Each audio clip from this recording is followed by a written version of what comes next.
بسم اللہ الرحمن الرحیم۔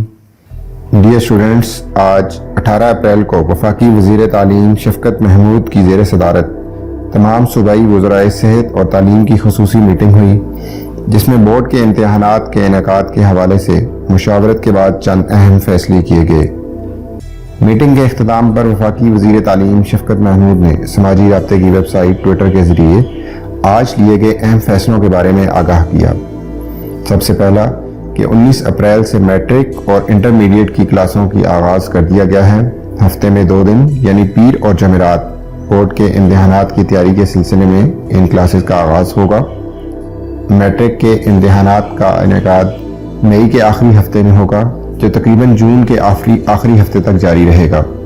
اسی طرح انٹرمیڈیٹ کے امتحانات کا انعقاد جون کے آخری ہفتے سے لے کر تقریباً جولائی کے آخری ہفتے تک ہوگا۔ یونیورسٹیز میں داخلے کا شیڈول بھی اسی طریقے سے ایڈجسٹ کیا جائے گا۔ اس کے علاوہ یہ بھی فیصلہ کیا گیا کہ اے لیول، او لیول اور آئی جی سی ایس ای کے امتحانات پہلے سے اعلان کردہ شیڈول کے مطابق ہی ہوں گے، اور جو طلبہ اکتوبر اور نومبر میں امتحانات دینا چاہ رہے ہیں وہ اسی فیس میں یہ امتحان دے سکیں گے۔ اس کے علاوہ کیمبرج نے یہ فیصلہ بھی کیا ہے کہ اس سال اساتذہ کی اسسمنٹ کے مطابق گریڈز نہیں دیے جائیں گے۔ جو طلبہ ابھی امتحانات نہیں دینا چاہ رہے وہ اکتوبر یا نومبر میں دے سکتے ہیں۔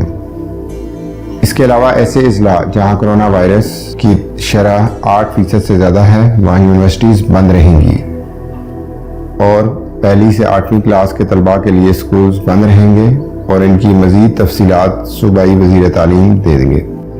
اگلی کانفرنس 28 اپریل بروز بدھ ہوگی۔